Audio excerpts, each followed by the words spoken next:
In kindergarten, a boy made a bold promise to marry his best friend. Decades later, fate brings them back together, but life has taken them on very different paths. Can a childhood vow survive the heartbreak, betrayal, and the challenges of adulthood? Or will their promise fade into the past? This is a story of love, destiny, and the unbreakable bond that defied the odds. Stay tuned to see how a simple promise changed everything.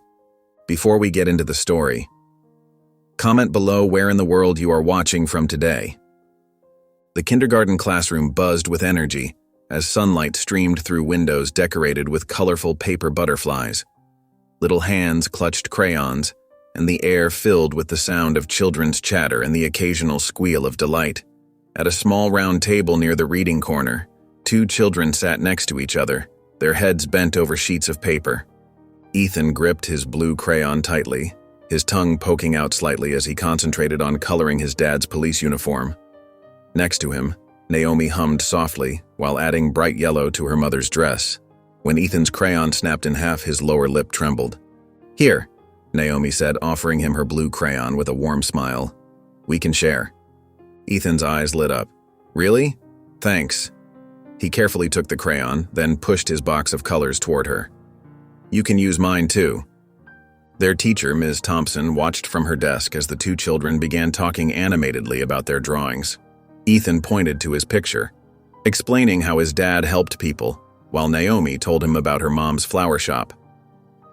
"My mommy lets me make tiny bouquets sometimes," Naomi said proudly, reaching for a pink crayon to color the flowers in her drawing. "That's so cool," Ethan exclaimed. "I want to help people too, just like my dad." At lunchtime, they sat together at the small cafeteria table, their lunchboxes open between them. Naomi wrinkled her nose at her sandwich, and Ethan noticed. "Want to trade? My mom made peanut butter and jelly," he offered, holding out half his sandwich. "Yes, please, you can have my turkey," Naomi replied, her face brightening as they swapped sandwiches. During nap time, their mats ended up next to each other. As they lay there, neither quite ready to sleep, Naomi whispered, "Want to know a secret?" Ethan nodded eagerly, turning his head to face her. "I have a special hiding place in my closet where I keep all my treasures," she confided. "Like pretty rocks and sparkly buttons." "I have one too," Ethan whispered back excitedly. "Under my bed. I keep cool leaves and my favorite Hot Wheels car there." They giggled together until Ms. Thompson gently shushed them. Walking past their mats later, she couldn't help but smile at how they'd unconsciously mirrored each other's positions, both curled up on their sides facing one another. After nap time, during free play, they built a tower together with wooden blocks, working as a team to make it as tall as possible. When it toppled, instead of getting upset, they collapsed into fits of laughter and started building again. Ms. Thompson gathered the children for story time, and Ethan and Naomi sat cross-legged next to each other on the rainbow carpet. As she read about friendship, she noticed them exchange knowing looks. "You two are becoming quite the pair," Ms. Thompson said warmly after the story. "I think we're seeing the start of best friends forever." Both children beamed at her words, their faces glowing with pride and happiness. Ethan reached over and gave Naomi a quick high five, which made her giggle. As the day drew to a close, parents began arriving to pick up their children. Ethan and Naomi stood by their cubbies, putting on their backpacks. "See you tomorrow?" Ethan asked hopefully. Naomi nodded enthusiastically. "Yes, and guess what? I'm going to bring something special for you." "What is it?" Ethan bounced on his toes with curiosity. "It's a surprise," Naomi said, her eyes twinkling with excitement. She waved goodbye as her mom appeared at the classroom door. Her smile was radiant as she turned to go, already looking forward to tomorrow's adventure with her new friend. The morning sun cast playful shadows across the kindergarten playground as children darted between the swings and slides. Ethan stood by the monkey bars, scanning the playground eagerly until he spotted Naomi getting out of her mom's car. His face lit up as she ran toward him, her braided hair bouncing with each step, one hand clutched tightly around something. "Ethan! Ethan!" she called out, slightly out of breath as she reached him. "I made something for you last night." He bounced on his toes with excitement. Is this the surprise you promised? Naomi nodded enthusiastically and opened her hand to reveal a bracelet woven from bright threads of blue, red, and yellow. The colors twisted together in a neat braid, though there were a few spots where the pattern wasn't quite perfect. It's a friendship bracelet, she explained proudly. My big sister showed me how to make it. See? The blue matches your favorite color. Ethan's eyes widened with wonder as he touched the soft threads. It's so cool. You made this for me? Uh-huh. And you have to wear it always and forever, Naomi declared solemnly. That's the rule with friendship bracelets. Ethan held out his wrist and Naomi carefully tied the bracelet on, her small fingers working deliberately with the knot. When she finished, Ethan held his arm up to the sun, watching the threads shimmer. I love it, he exclaimed. I'll never ever take it off. Naomi beamed at his reaction, then suddenly became serious. She held out her pinky finger. Let's make a promise. What kind of promise? Ethan asked, linking his pinky with hers. When we grow up, we should get married, Naomi said decisively. Because best friends should stay together forever and ever. Ethan's cheeks turned pink, but his smile grew even bigger. Okay, I promise. They shook their linked pinkies up and down, sealing their childhood vow with all the gravity 5-year-olds could muster.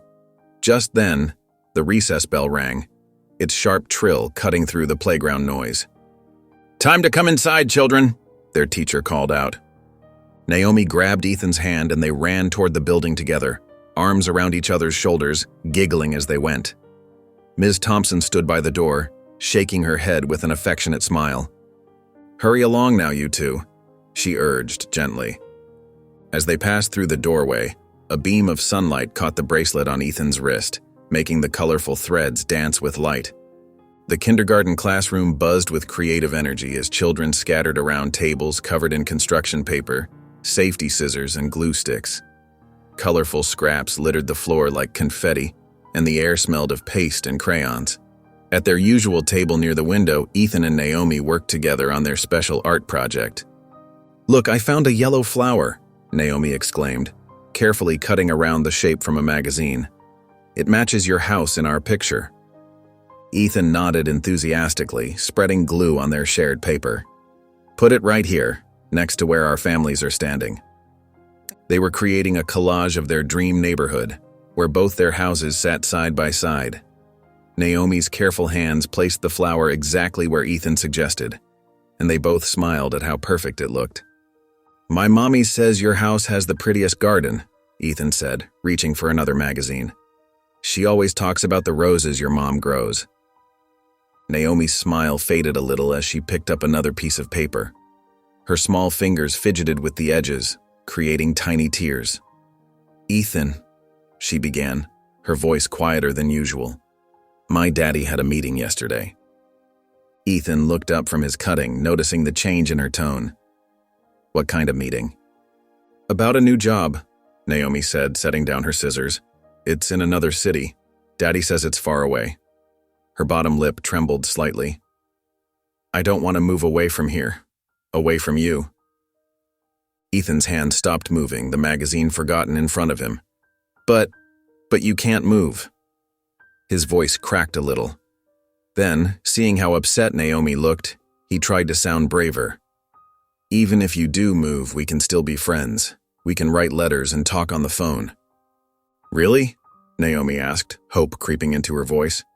Yeah, and maybe your daddy won't take the job. Maybe he'll stay here instead. Naomi nodded slowly, but her eyes still held worry. She reached across the table and touched the friendship bracelet on Ethan's wrist, running her finger along the braided threads. Don't ever take it off, okay? Promise? I promise, Ethan said firmly, standing up from his chair to give her a tight hug. Everything will be okay, Naomi. You'll see. The naptime area was dim and peaceful, with soft classical music playing from the teacher's CD player. Small bodies lay scattered across colorful mats on the floor, some children already drifting off to sleep while others fidgeted quietly.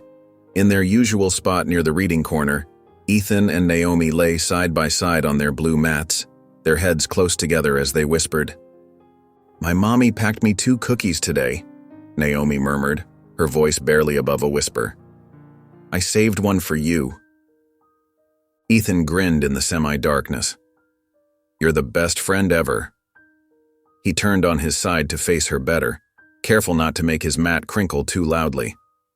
"Shh, children," Mrs. Thompson reminded them gently as she walked past. "It's rest time now." They fell silent for a moment, but as soon as the teacher moved away, Naomi spoke again. "I had a dream last night about our houses," she whispered. "We had a big tree house between them, with a bridge going from your yard to mine." "That would be so cool," Ethan replied, his eyes bright with imagination. "We could have secret meetings up there." "And no little brothers allowed," Naomi added with a giggle. The classroom phone's sharp ring cut through the peaceful atmosphere, making several children stir on their mats. Mrs. Thompson hurried to answer it, speaking in hushed tones that the children couldn't quite make out. "Naomi," Mrs. Thompson called softly, walking over to their corner. "Sweetheart, your parents are here to pick you up early." Naomi sat up, confusion clear on her face. "But it's not time yet." "I know, dear, but they're waiting in the lobby. Let's gather your things quietly so we don't wake the others." Ethan watched as Naomi stood up, his stomach feeling funny. Something about Mrs. Thompson's face seemed different, worried maybe. He sat up too, wanting to help Naomi collect her backpack and lunchbox. Through the classroom's door window, they could see Naomi's parents standing in the hallway. Her mother was wringing her hands and her father's usual cheerful smile was missing. Mrs. Thompson stepped out to speak with them, closing the door softly behind her. "What's happening?" Ethan whispered, helping Naomi put her art supplies in her cubby. "I don't know," Naomi replied, but her voice trembled slightly. "Maybe it's about Daddy's job." They could see Mrs. Thompson nodding through the window as she spoke with Naomi's parents. Her expression grew more serious as Naomi's father explained something, gesturing with his hands. Mrs. Thompson came back inside, placing a gentle hand on Naomi's shoulder. "Sweetheart, your parents need to take you home now. There's been a change of plans with your daddy's new job." Ethan felt his heart beating faster as he watched his best friend being led toward the door. Naomi looked back at him, her eyes wide and uncertain. He wanted to run after her, to make her stay somehow, but he knew he had to stay on his mat like they were supposed to during nap time. The last thing he saw was Naomi's worried face as she disappeared through the classroom door, leaving him alone on his mat, confused and scared about what was happening to his best friend. The afternoon bell rang through the kindergarten hallways, and Ethan burst out of the classroom door, his small backpack bouncing against his back. His blue eyes darted left and right, searching desperately for any sign of Naomi. His parents stood near the school entrance, but he barely noticed them. Then he saw her. At the far end of the hallway, Naomi stood between her mother and father, clutching her purple backpack to her chest. Her usual bright smile was gone, replaced by down-turned lips and red-rimmed eyes. When she spotted him, she raised her hand in a small wave that made Ethan's heart hurt. "Naomi!" he called out, his voice echoing off the hallway walls. His feet moved before he could think, carrying him toward his best friend as tears began to blur his vision. Naomi's mother knelt down as he approached, her kind face filled with sympathy. "I'm so sorry, Ethan," she said softly, placing a gentle hand on his shoulder. "We have to leave the city tonight. Daddy's new job starts tomorrow morning and we need to drive to our new home right away." "But," Ethan's lower lip trembled as he looked between Naomi and her parents. "But she can't go. She's my best friend." Naomi stepped forward, her own tears falling freely now. Her gaze caught on the colorful threads wrapped around Ethan's wrist, the friendship bracelet she had given him that morning. It felt like forever ago now, even though it had only been a few hours. A wobbly smile appeared on her face as she pointed to the bracelet. "You're still wearing it?" she whispered. Ethan nodded, wiping his eyes with his free hand. "I promised I would never take it off, remember?" "And I remember our other promise too," Naomi said quietly, her voice barely above a whisper. Her dark eyes met his, full of childhood innocence and determination despite their tears. "When we're all grown up—" "We have to go now, sweetheart," Naomi's father said gently, checking his watch. "We've got a long drive ahead of us." Naomi's mother stood up, taking her daughter's hand. They began walking toward the school exit, where their car was waiting in the parking lot. Ethan stood rooted to the spot, his small fingers wrapped tightly around the bracelet on his wrist, watching as his best friend walked away. The family car's engine started up, and through the window, Ethan could see Naomi pressing her hand against the glass, tears streaming down her face.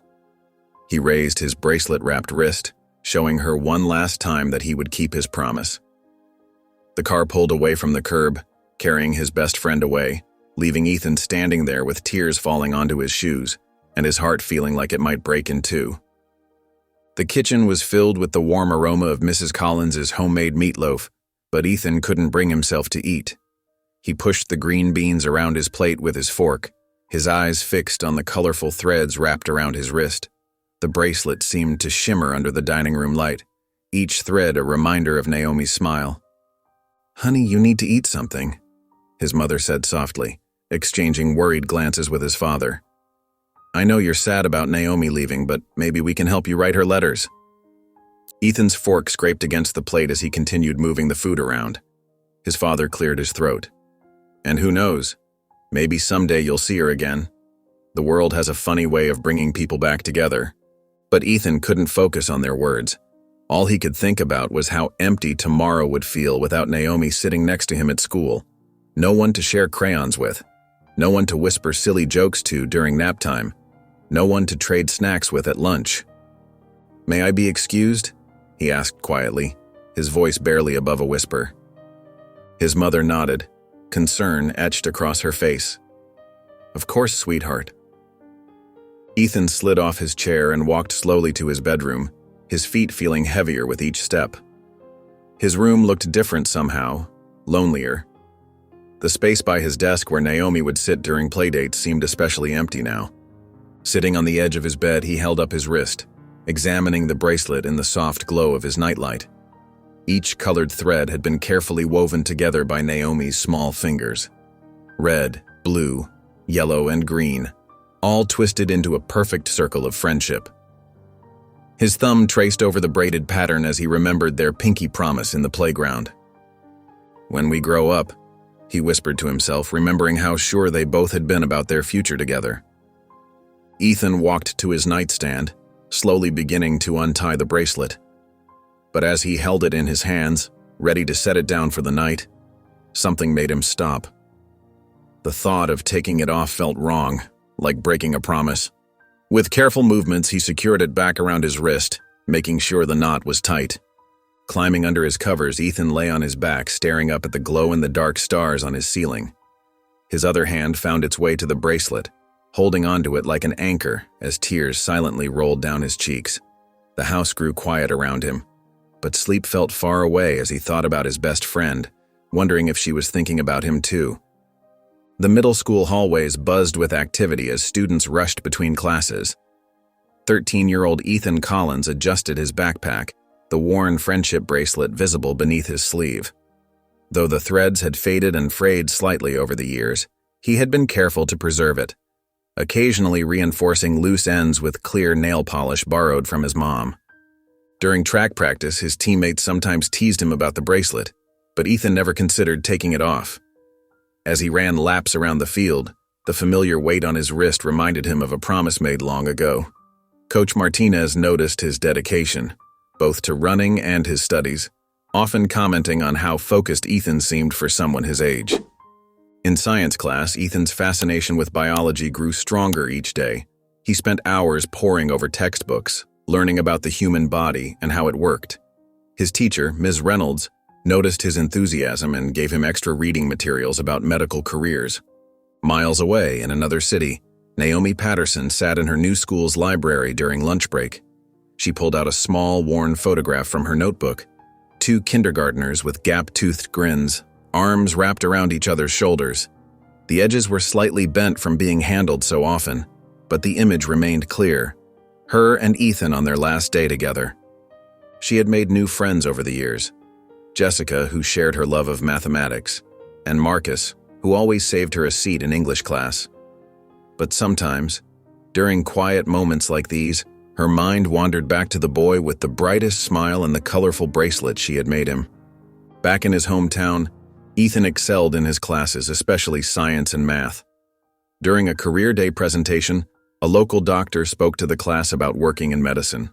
Ethan sat up straighter, hanging on to every word. After the presentation, he stayed behind to ask questions about medical school and what it took to become a doctor. That evening, sitting at his desk surrounded by homework, Ethan looked at the bracelet on his wrist. The colors might have faded, but his determination had only grown stronger. "Someday," he whispered, touching the worn threads gently. The summer sun blazed down on rows of graduating seniors in their royal blue caps and gowns. Ethan Collins sat among his classmates, fidgeting with the worn friendship bracelet that peeked out from beneath his sleeve. The principal's voice echoed through the speakers, reading names in alphabetical order. "Ethan Collins," the principal called out. His heart thumped as he rose from his chair. Walking across the stage, memories of a kindergarten classroom flooded his mind.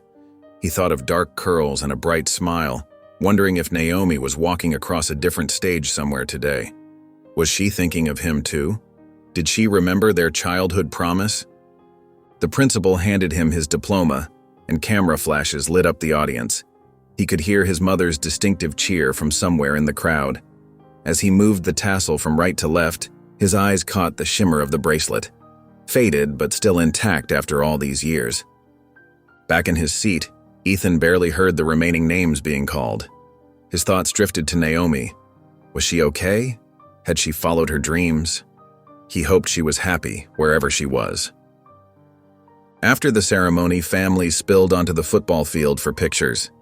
Ethan's father wrapped him in a tight hug, his eyes gleaming with pride. "Son," his father said, placing both hands on Ethan's shoulders, "we got the letter this morning. Full scholarship to medical school." Ethan's eyes widened. "Really? The Mason Foundation scholarship?" His mother joined them, wiping happy tears from her eyes. "You earned it, sweetheart. All those late nights studying, volunteering at the hospital. It all paid off." They posed for photos, Ethan standing tall between his parents. The photographer counted down, 3, 2, 1. As they reviewed the pictures on the camera screen, his mother noticed the familiar bracelet in the shots. She touched it gently, the threads now soft and worn from years of wear. "Will you ever stop wearing this?" she asked, her tone gentle and curious. Ethan looked down at the bracelet, running his thumb over the faded threads that had been his constant companion for the past 12 years. A small smile played on his lips as he answered simply, "Nope." His parents exchanged knowing looks but said nothing more. Ethan tilted his head back, gazing up at the clear blue sky above the football field. Somewhere out there, Naomi was living her life, perhaps still holding on to their childhood promise too. The thought filled his heart with hope, and his hand automatically went to the bracelet, touching it like a talisman. The medical school campus sprawled before Ethan, its red brick buildings standing tall against the morning sky. He clutched his orientation packet, joining a group of eager first-year students gathering near the main entrance. The worn friendship bracelet peeked out from under his crisp white shirt sleeve, its colors now muted, but still holding strong. "And here's our anatomy lab," the tour guide announced, leading them into a bright, sterile room. "This is where you'll spend most of your first year." Ethan's eyes lit up as he took in the equipment and study stations. This was it, the first step toward becoming the doctor he'd always dreamed of being. His fellow students chatted excitedly around him, but his mind was already racing ahead to the countless hours he'd spend here. Days turned into weeks, and Ethan fell into a demanding routine. The library became his second home, his desk often cluttered with thick medical textbooks and endless notes.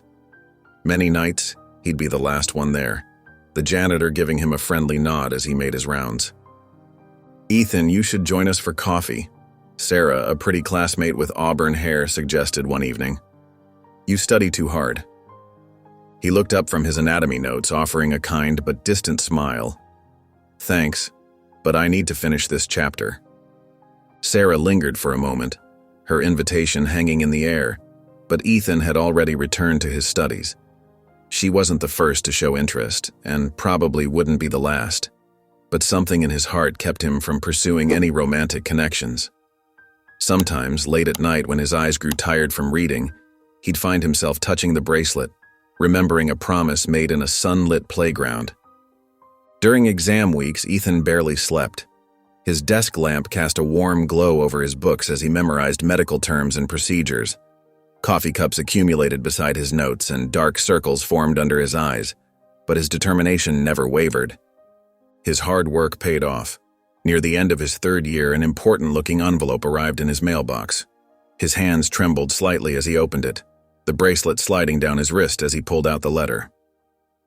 "Dear Mr. Collins," he read aloud, his voice barely a whisper. "We are pleased to inform you that you have been accepted into the special residency program at Metropolitan General Hospital." Ethan sat down heavily in his chair, reading the letter 3 more times to make sure it was real.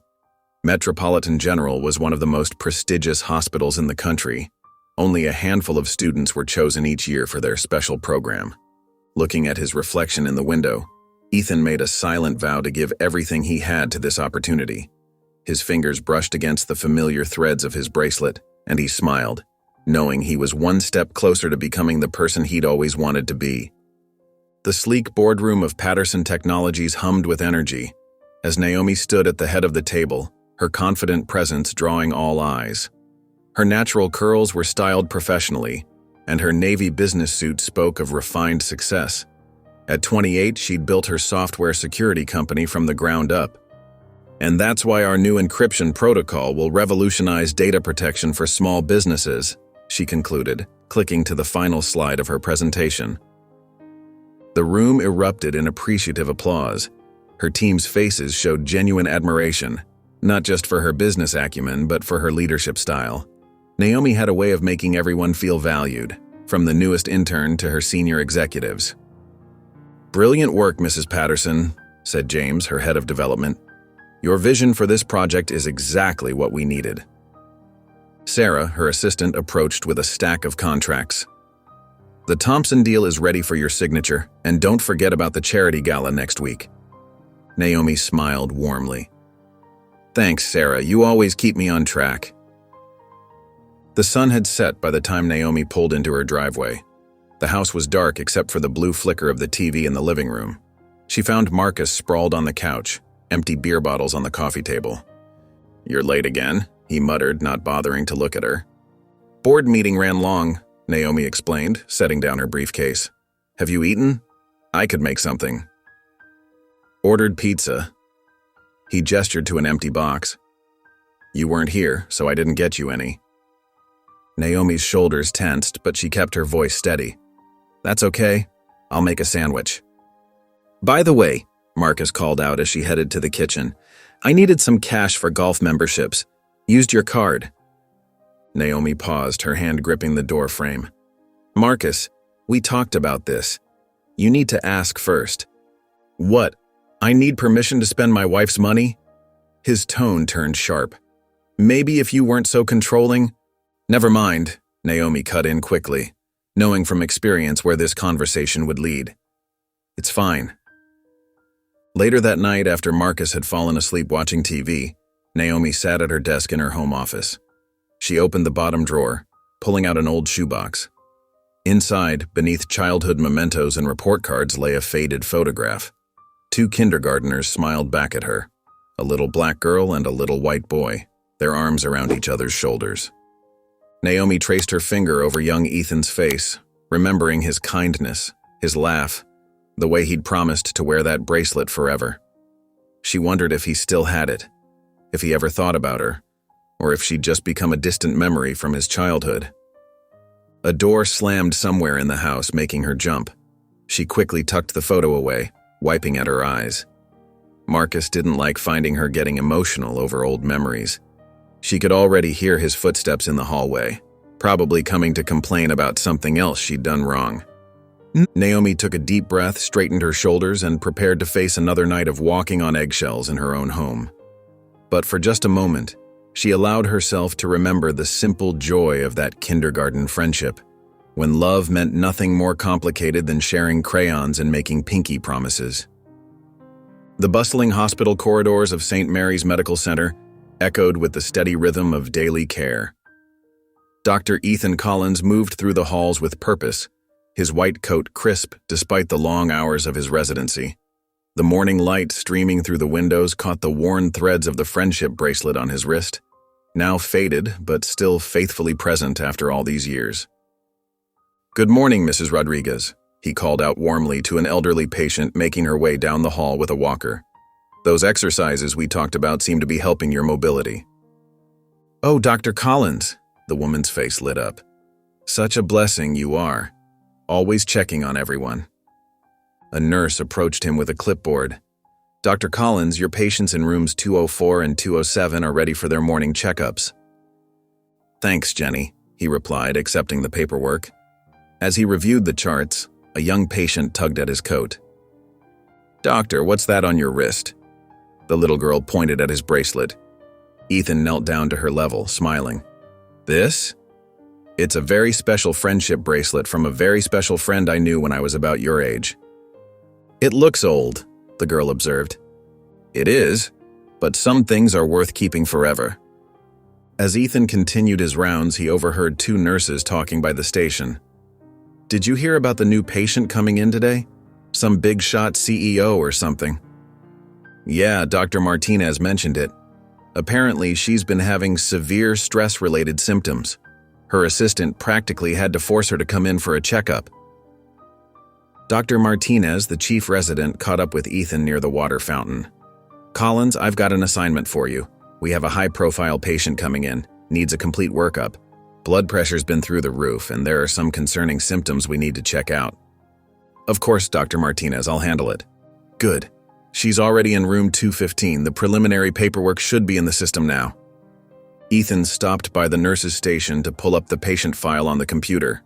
As he scrolled through the information, his fingers absently found the bracelet, a habit he'd developed over the years when deep in thought. The worn threads felt familiar under his touch, grounding him as they always did during busy days at the hospital.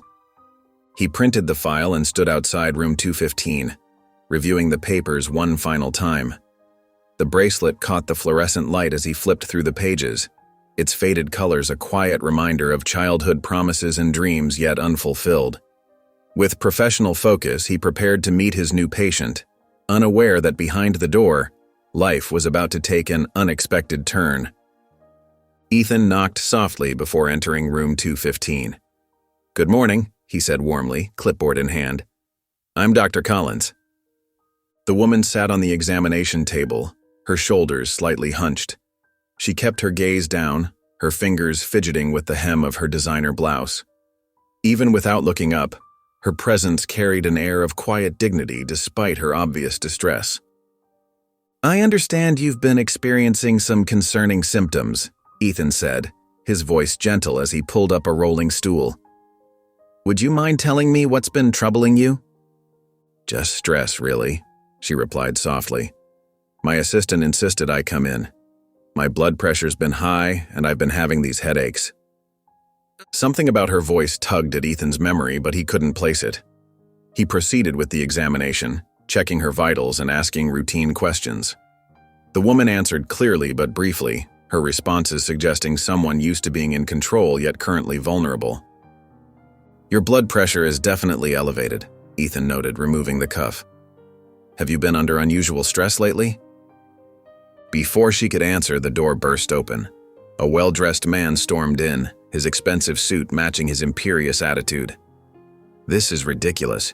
We've been here forever, and you're still not done?" The woman tensed visibly. "Marcus, please, Dr. Collins is just being thorough." "We don't have time for this, Naomi," Marcus snapped.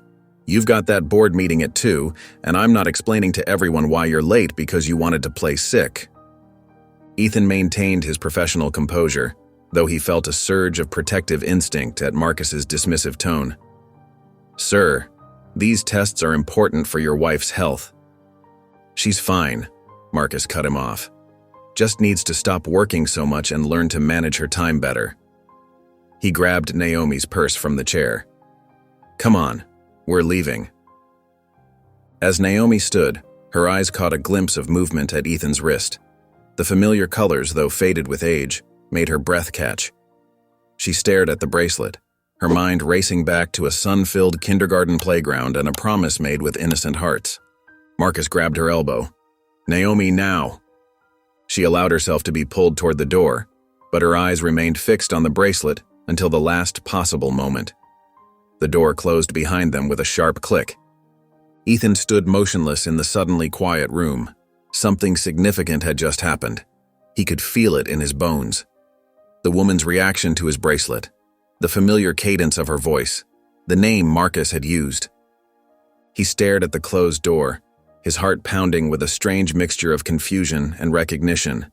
The bracelet felt heavier on his wrist than it had in years. Marcus's voice echoed through the hospital waiting area, causing several patients to look up from their magazines. "This is exactly what I mean about wasting time," he snapped, striding ahead of Naomi. "You've got that crucial presentation today, and here you are playing around with doctors." "Marcus, please lower your voice," Naomi said softly, her cheeks burning with embarrassment. "The tests are important." "Important?" He spun around, his face twisted with derision. "What's important is maintaining our lifestyle, which means you need to focus on your company, not chase around imaginary health problems." An elderly woman nearby frowned disapprovingly at Marcus's behavior. Naomi wrapped her arms around herself, a gesture of self-protection she'd developed over the years. "The headaches aren't imaginary," she tried explaining. "And my blood pressure—" "Oh, please." Marcus waved his hand dismissively. "Take an aspirin and get over it. We're not coming back here for more pointless tests. I won't allow it." Those last 3 words hit Naomi like a physical blow. She'd heard them so many times before, about visiting her family, about taking vacations, about making her own decisions. But now, standing in this sterile hospital waiting room, something felt different. Maybe it was seeing that worn friendship bracelet, a reminder of a time when she felt truly safe and valued. As Marcus continued his tirade about schedules and responsibilities, Naomi's gaze drifted down the hallway. There, in the distance, she saw Dr. Collins stepping out of the examination room. He was studying a chart, his brow furrowed in concentration. The same serious expression she remembered from their childhood, when he was working on a particularly challenging puzzle. Her heart thundered in her chest. Could it really be him, after all these years? "Are you even listening to me?" Marcus's sharp voice cut through her thoughts. "Yes, of course," she answered automatically, but her eyes remained fixed on the distant figure. As if sensing her gaze, Dr. Collins looked up. Their eyes met across the bustling hospital corridor, and for one electric moment, time seemed to stand still. In that brief connection, decades of memories rushed through Naomi's mind. Colorful crayons, shared lunches, pinky promises, and a bracelet that symbolized forever. "Let's go," Marcus growled, grabbing her arm. "You've wasted enough time today." The moment shattered. Naomi felt herself being pulled toward the exit, but she couldn't help stealing one final glance over her shoulder. Dr. Collins, Ethan, stood rooted to his spot, his expression a mixture of confusion and recognition. The worn bracelet on his wrist caught the fluorescent lighting, its faded threads still holding onto their promise from so many years ago. Then the automatic doors slid open, and Marcus yanked her into the bright morning sunlight, leaving behind the boy who had once been her best friend, who had somehow grown into the caring doctor she'd just met. Ethan remained in the hallway, his heart racing as he watched them disappear. Something about that woman's eyes, the way she'd looked at him. He touched the bracelet on his wrist, a gesture that had become second nature over the years. There was something hauntingly familiar about her, something that stirred memories he'd kept safely tucked away in his heart. The evening sun cast long shadows through the floor-to-ceiling windows of Naomi's modern living room. She sat on the edge of her designer couch, gently touching the tender spot on her arm where Marcus had grabbed her earlier. A dark bruise was already forming, a physical reminder of his growing aggression. "I can't believe you're still sulking about the hospital visit." Marcus stormed into the room, his tie loosened and a drink in his hand. Do you know how much money we're losing because you keep getting distracted? Naomi looked up, her patience finally wearing thin. What do you mean we, Marcus? I built this company from the ground up. Every contract, every deal. And who's been supporting you? He cut her off, his voice rising. Who's been managing our investments? Managing? Naomi stood up, her hands trembling. You mean the money that keeps disappearing from our joint accounts? The suspicious transfers I've been noticing? Marcus's face darkened. Are you accusing me of something?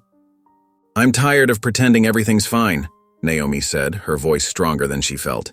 You belittle me in public. You control every aspect of my life, and now… The sound of Marcus's glass slamming onto the coffee table made her jump. Watch yourself, Naomi, he snarled, stepping closer. You're getting too big for your boots. Remember who you're talking to.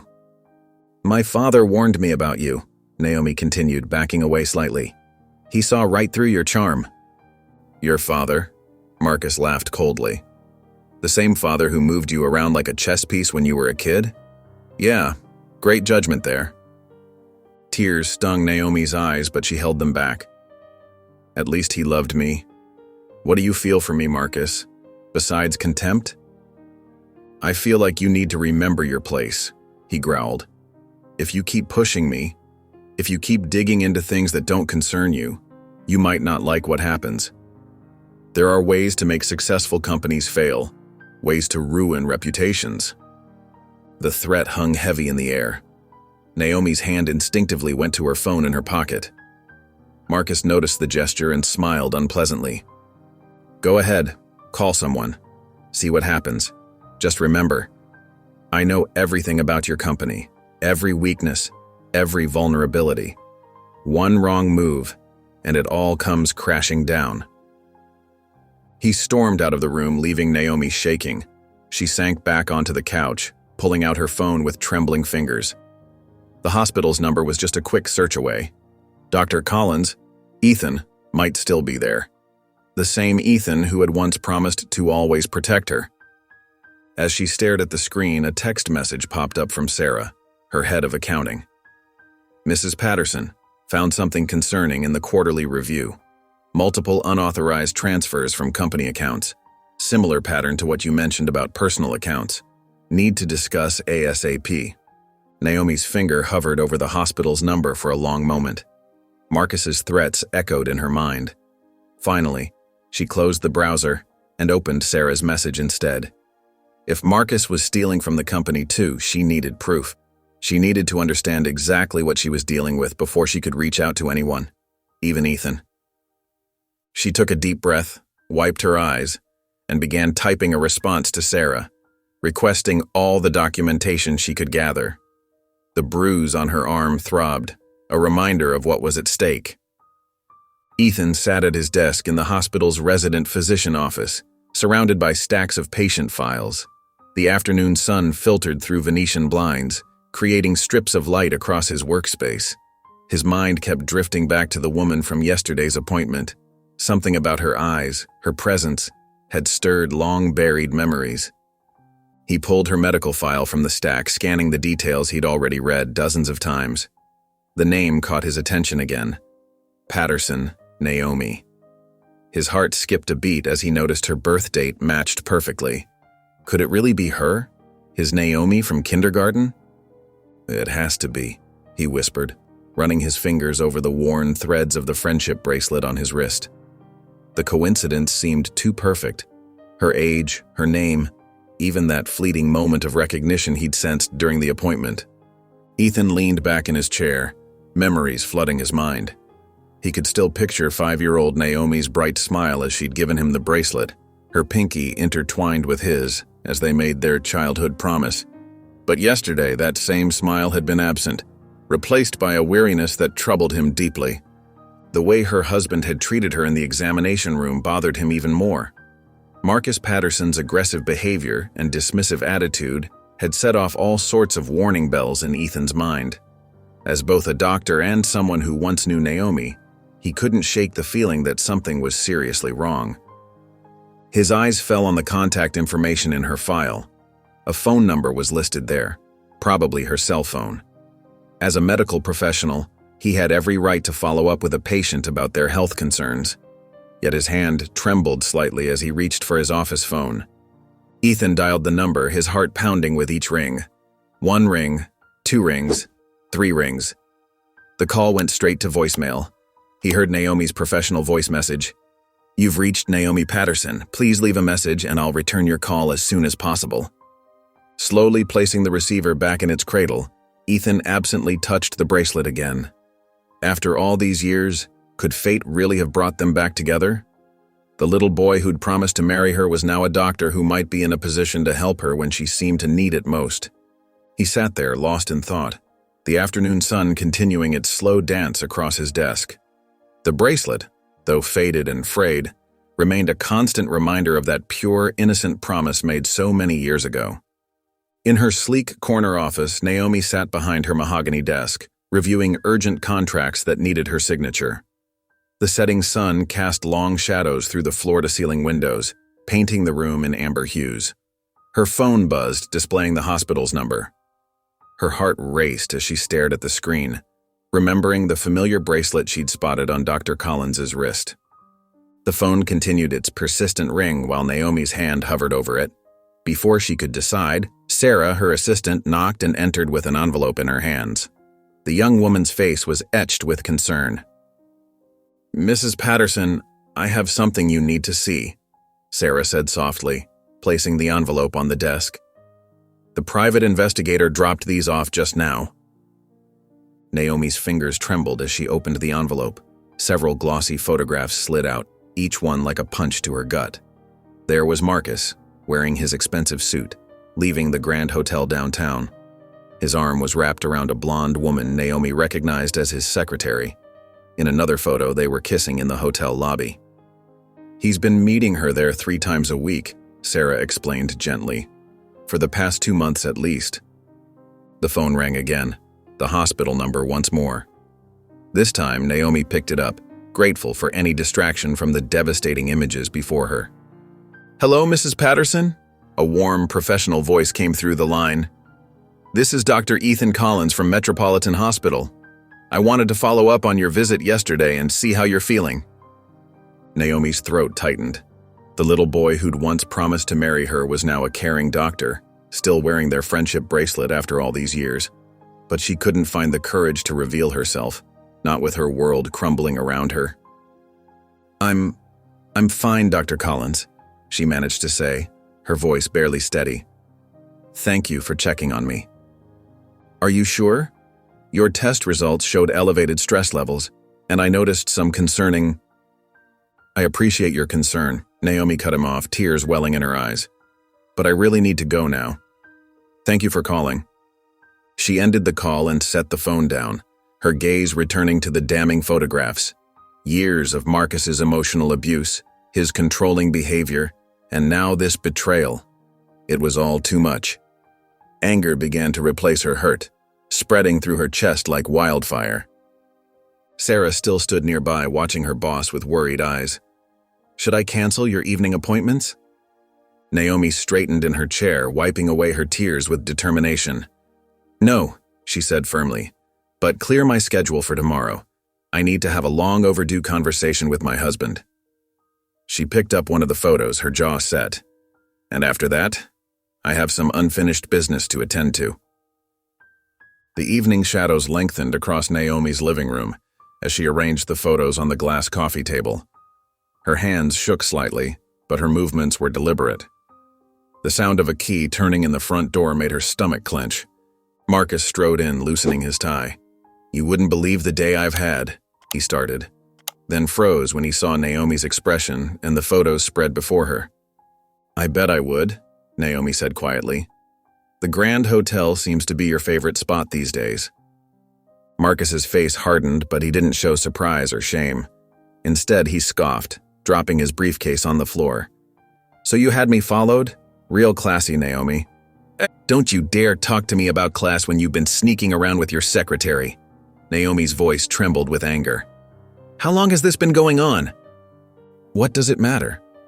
Marcus loosened his tie further, walking to the bar cart. "Maybe if you weren't so wrapped up in your precious company, spending all your time being Little Miss CEO, Stop!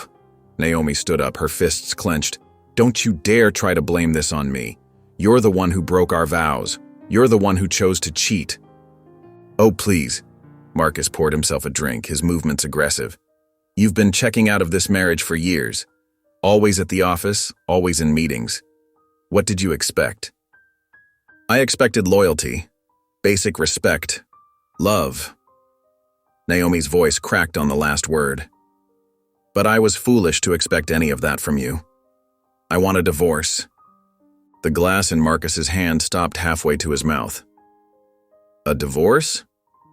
He laughed coldly. You really think I'm going to walk away from everything we've built? Everything I've built, Naomi corrected him. My company, my success. You've just been riding my coattails while treating me like garbage. Marcus's face darkened. He set his glass down with a sharp crack. You think you can just throw me out? I'll take you for everything you're worth. By the time my lawyers are done with you, get out. Naomi's voice was steel. Get out of my house right now. Your house? Marcus stepped toward her, his voice rising. Half of everything is mine, sweetheart. The house, the cars, your precious company's profits. I said get out! Naomi pointed to the door, refusing to back down despite her racing heart. My lawyers will contact yours tomorrow. Marcus stared at her for a long moment, his face twisted with rage. Then he snatched up his briefcase and stormed to the door. You'll regret this, he snarled, then slammed the door so hard the windows rattled. As soon as he was gone, Naomi's legs gave out. She sank onto the couch, her whole body trembling. Tears spilled down her cheeks as years of pent-up emotion crashed over her. But amid the pain and fear, she felt something else. Relief. With shaking hands, she picked up her phone. She scrolled to the hospital's number, saved from earlier that day. The image of that worn friendship bracelet on Dr. Collins's wrist flashed in her mind. After all these years, he'd kept his promise to wear it. Maybe it was time for her to keep her promise too. Her finger hovered over the call button as tears continued to fall silently down her face. The hospital corridor was quiet at this late hour, with only the soft hum of medical equipment and distant footsteps breaking the silence. Ethan walked through the dimly lit hallway, checking on his last few patients of the night. His white coat swished softly as he moved, the worn friendship bracelet visible beneath his sleeve. Just as he finished updating a patient's chart at the nurse's station, his phone buzzed in his pocket. The screen showed an unknown number. Ethan hesitated for a moment before answering. Dr. Collins speaking, he said professionally. There was a brief pause on the other end. Dr. Collins, this is Naomi Patterson. Her voice was soft but steady, though he could hear a slight tremor in it. Ethan's heart skipped a beat. He gripped the phone tighter, moving to a quieter corner of the hallway. Mrs. Patterson, how can I help you? She took a deep breath. I need to schedule a follow-up appointment, but I'd prefer to meet somewhere private if possible. There are some personal matters I need to discuss as well. Ethan's free hand unconsciously moved to touch the bracelet on his wrist. Could this really be the same Naomi? The one who had given him this very bracelet so many years ago? Of course, he said, keeping his voice steady despite his racing thoughts.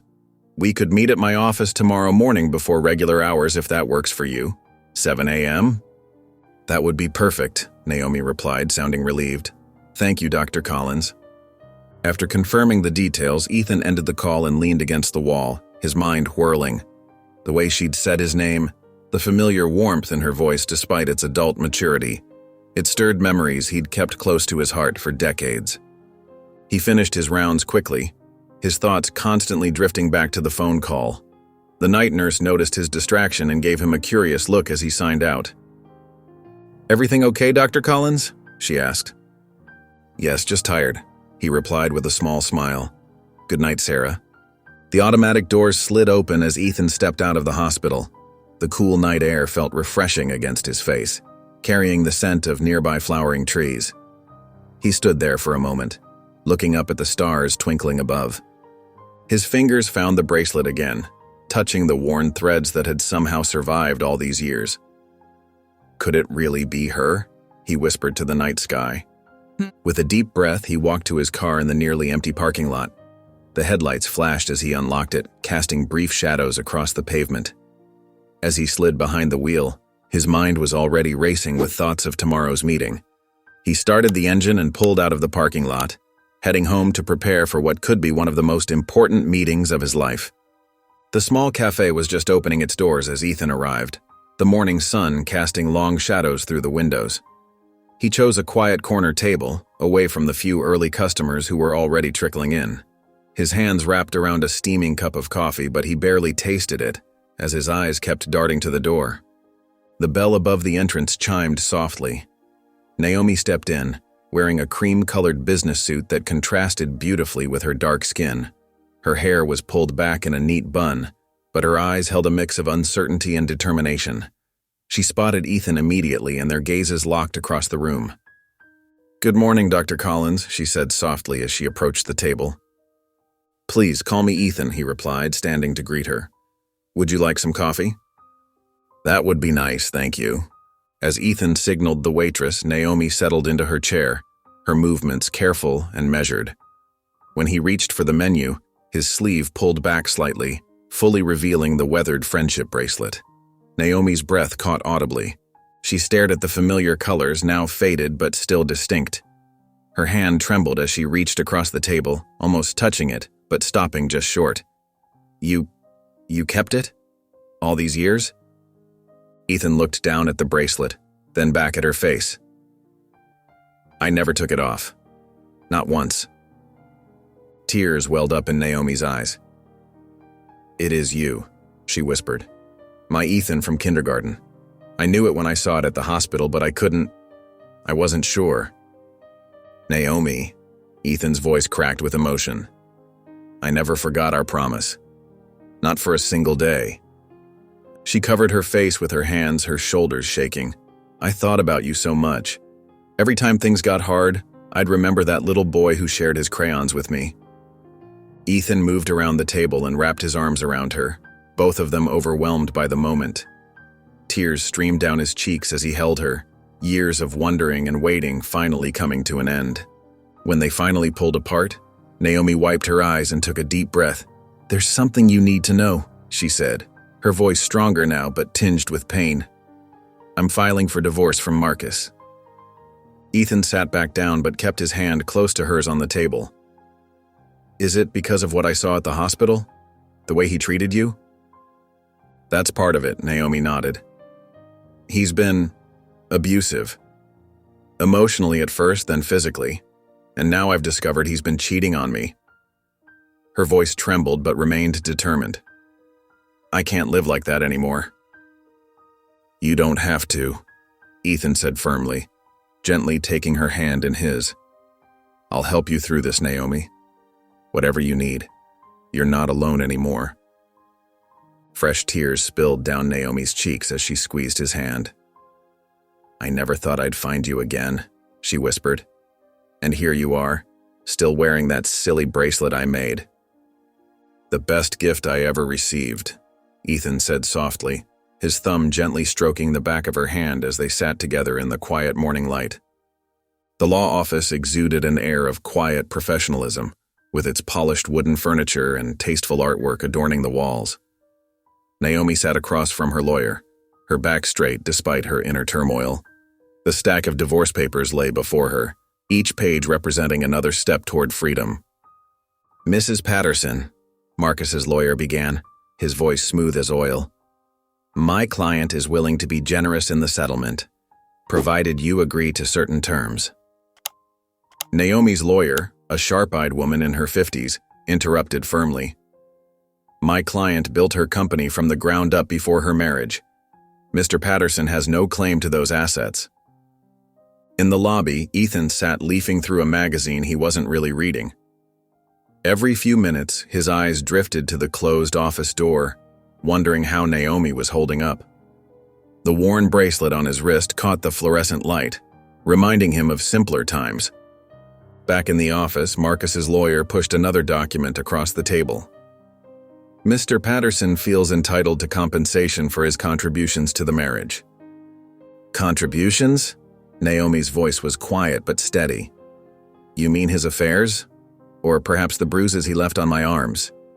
Her lawyer placed a protective hand on her shoulder. We have documented evidence of Mr. Patterson's behavior. Unless he wants that presented in court, I suggest he reconsider his position. Naomi picked up the pen, its weight feeling significant in her hand. Her signature flowed across each page, each stroke bringing her closer to liberation. Her hands trembled slightly, but her resolve never wavered. You're making a mistake, Marcus's lawyer warned, gathering his papers. Mr. Patterson won't be pleased. Mr. Patterson's pleasure is no longer my concern, Naomi replied, her voice stronger now. She signed the final page and sat back, feeling as though a heavy weight had lifted from her shoulders. When the office door finally opened, Ethan stood immediately. Naomi emerged, her eyes bright with unshed tears. Without hesitation, she walked straight into his waiting arms, burying her face against his chest. You're safe now, Ethan whispered, holding her close. It's over. Naomi nodded against his shoulder, taking a deep breath. Would you walk with me? I need some air. Of course, Ethan replied softly. Anywhere you want to go. They stood there for a moment longer, both aware that this was their first real moment alone since they were children. The world seemed to pause around them, giving them space to simply be together after all these years. The autumn breeze rustled through the trees, sending golden leaves dancing around Ethan and Naomi as they walked side by side through the park. The path wound through mature oaks and maples, their branches creating a colorful canopy overhead. I can't believe you kept the bracelet all these years, Naomi said softly, glancing at Ethan's wrist. The once vibrant threads had faded, but the love woven into them remained strong. Ethan smiled, touching the familiar braids. It reminded me of simpler times. Through med school, residency, everything. It kept me going. They passed a playground where children's laughter echoed across the grounds. Naomi wrapped her arms around herself, as if seeking comfort. Life got complicated, didn't it? After I moved away, my parents tried their best to help me adjust, but I missed you terribly. I used to write letters in my head to you, Ethan admitted, telling you about my day, my dreams of becoming a doctor. I just never knew where to send them. Naomi's steps slowed as they approached a small wooden bridge spanning a peaceful pond. The last few years with Marcus, and her voice trembled. I felt so alone. He made sure I felt that way. Isolated me from friends, family, made me doubt myself. Ethan listened intently, his heart aching for the pain she'd endured. You're not alone anymore, Naomi. You never have to feel that way again. I built my company from nothing, she continued, but he tried to make me feel worthless. Every success became another reason for him to... She trailed off, looking out over the water's surface. You're one of the strongest people I've ever known, Ethan said. Even when we were kids, you had such determination. They stopped in the middle of the bridge. Below, fallen leaves drifted on the pond's surface, creating a mosaic of red and gold. Naomi turned to face Ethan, her eyes glistening with tears. I kept our kindergarten photo, she confessed. Through everything, it reminded me that pure love exists, that someone once saw me for exactly who I was. Ethan's expression softened. I still see you, Naomi. That hasn't changed. Naomi reached out hesitantly, placing her hand over his where it rested on the bridge's railing. Their fingers intertwined naturally, as if the decades apart had been merely moments. Ethan's other hand moved to the bracelet, his thumb running over its worn threads. They stood there in comfortable silence, looking at each other with understanding that went beyond words. The weight of their shared history, their childhood promise, and their unexpected reunion hung in the air between them, filled with possibility. The aroma of garlic and herbs filled Ethan's apartment as he stirred the pasta sauce simmering on the stove. His kitchen was modest but warm, with copper pots hanging from a rack and soft lighting casting a gentle glow. The dining table was already set with his best dishes, a small bouquet of flowers serving as a centerpiece. When the doorbell rang, Ethan's heart skipped a beat. He wiped his hands on his apron and opened the door to find Naomi standing there, holding a bottle of wine. She wore a simple blue dress, her hair loose around her shoulders. "Something smells amazing," she said, stepping inside. "Just a family recipe," Ethan replied, taking the wine. "I hope you like Italian." They settled into an easy rhythm as Ethan finished cooking. Naomi leaned against the counter, watching him work. The familiar comfort of their childhood friendship had somehow survived all these years apart. Over steaming plates of pasta, Naomi shared the latest developments with her divorce. "The papers are being processed," she said, twirling spaghetti around her fork. "My lawyer says everything should be finalized within weeks." "That's wonderful news," Ethan responded, noticing how her smile reached her eyes for the first time since their reunion. "I feel like I can breathe again," Naomi admitted. "Like I'm finally—" A loud pounding at the door cut her off mid-sentence. The heavy thuds echoed through the apartment, making the wine glasses tremble. "Naomi!" Marcus's voice boomed from the hallway. "I know you're in there!" The color drained from Naomi's face. Her fork clattered against her plate as she stood up, backing away from the door. "Open this door," Marcus shouted.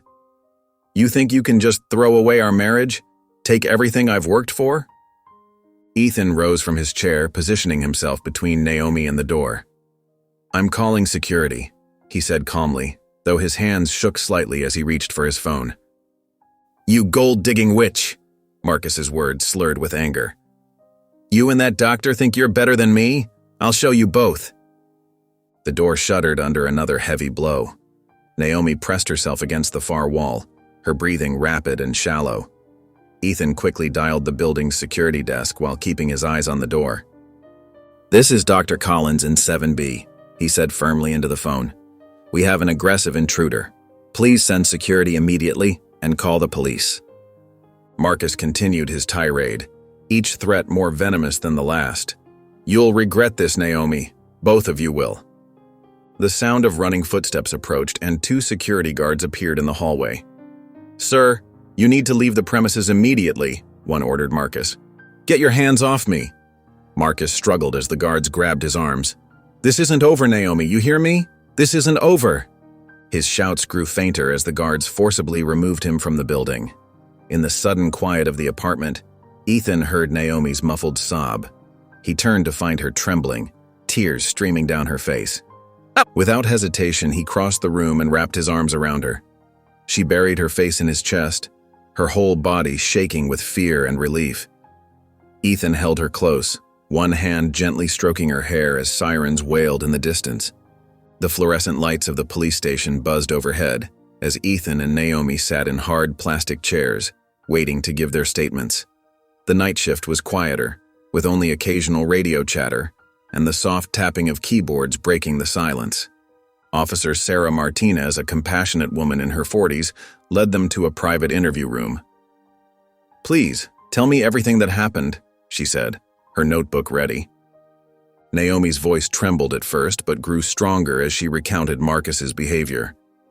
He showed up at Dr. Collins's apartment, pounding on the door and shouting threats. She pulled out her phone, showing the officer the photos of Marcus leaving the hotel with another woman. "These aren't the first incidents," she continued, rolling up her sleeve to reveal fading bruises.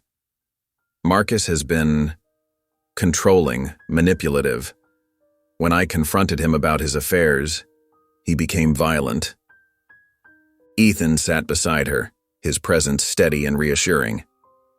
"I witnessed his aggressive behavior tonight," he added. "He threatened both of us." Officer Martinez typed quickly on her computer, documenting every detail. "We take domestic violence very seriously," she assured them. "These photos and the incident report from your building's security will help establish a pattern of behavior." Naomi provided dates, times, and locations of previous incidents. Her hands shook as she described Marcus's financial manipulation and emotional abuse, but her voice remained clear and determined. "If he approaches either of you again, call 911 immediately," Officer Martinez instructed. "We'll put a restraining order in place. Given his behavior tonight and this evidence, we have grounds to act if he violates it."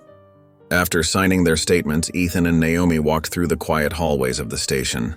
The night air felt fresh and clean compared to the stuffy interview room. Crickets chirped in the darkness as they approached Ethan's car. Once inside, neither spoke for a moment. Then Naomi reached over and touched the frayed bracelet on Ethan's wrist.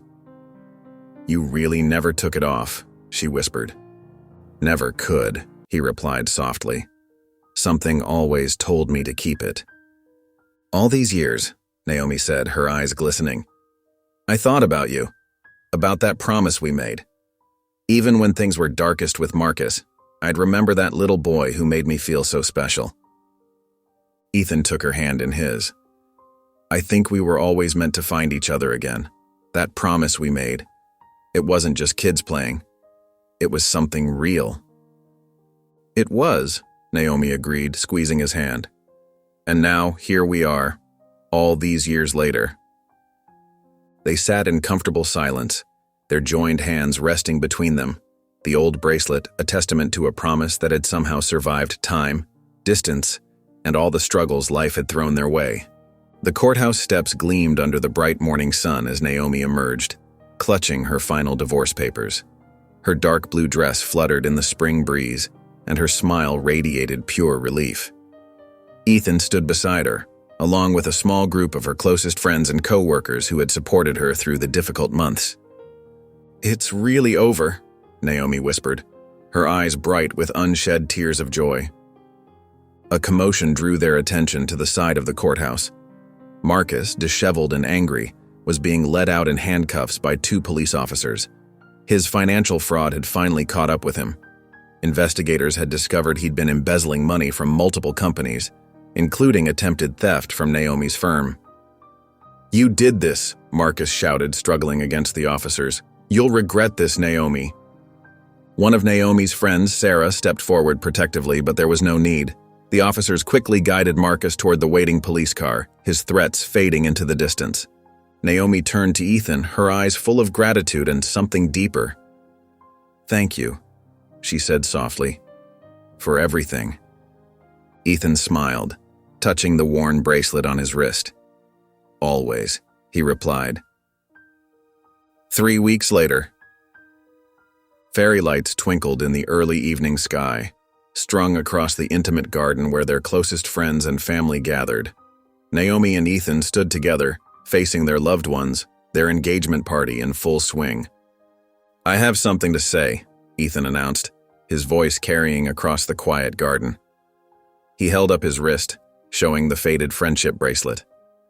"When we were 5 years old, this amazing little girl gave me this bracelet and made me promise to keep it forever. That same day, we promised to marry each other when we grew up." Gentle laughter and touched sighs rippled through the gathering. "I never took it off," Ethan continued, his eyes locked with Naomi's. "Something in my heart knew that promise was real." Naomi stepped closer, taking his hand in hers. "And I never forgot that promise," she added, her voice full of emotion. "Even when life took us in different directions, that little boy with the biggest heart stayed with me." The setting sun caught the new engagement ring on Naomi's finger as she reached up to touch the old bracelet on Ethan's wrist. There it was, their past and future, intertwined in these simple symbols of love, a child's craft project and a sparkling diamond ring side by side.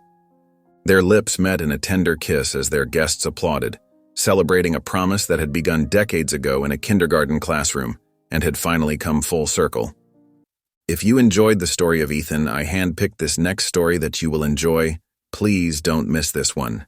Click here to watch it.